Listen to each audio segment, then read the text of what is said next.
Though Alexander considered this location ideal for his great city, it presented considerable challenges. Too difficult to access during storms, the surrounding swamps threatened disease, and the limestone soil prevented the growth of healthy crops.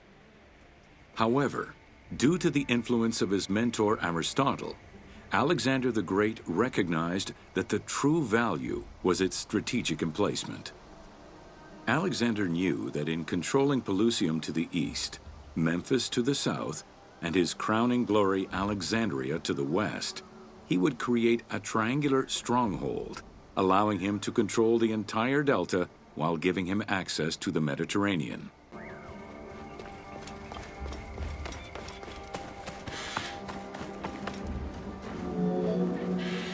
The Great Walls of Alexandria had a humble beginning. Lacking chalk to outline the future city's foundations, architects were forced to use flour instead.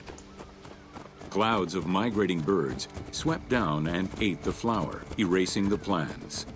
This prompted Alexander to seek guidance from the oracles, who reassured him that his future city was destined to feed a large population.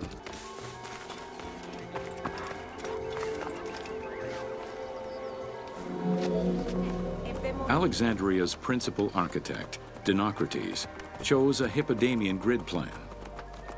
The grid maximized functionality, with wide, straight roads and canals running beneath them.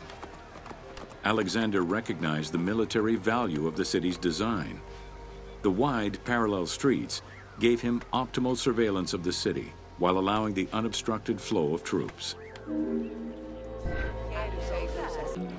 A central corridor ran from the Mediterranean's north port down to Lake Mareotis to the south. This thoroughfare acted as an unobstructed link for commercial trade and travel between the two ports.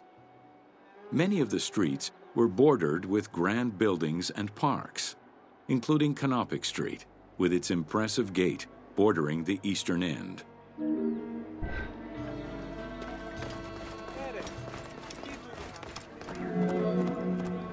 Alexandria was most likely built upon an already existing Egyptian village. Upon its completion, the Egyptians reviled the city, refusing to call it by its founder's name. Instead, they called it Raked, the building, as a mark of disdain, which was later Hellenized into Rakotis. Despite this, the name Alexandria would remain.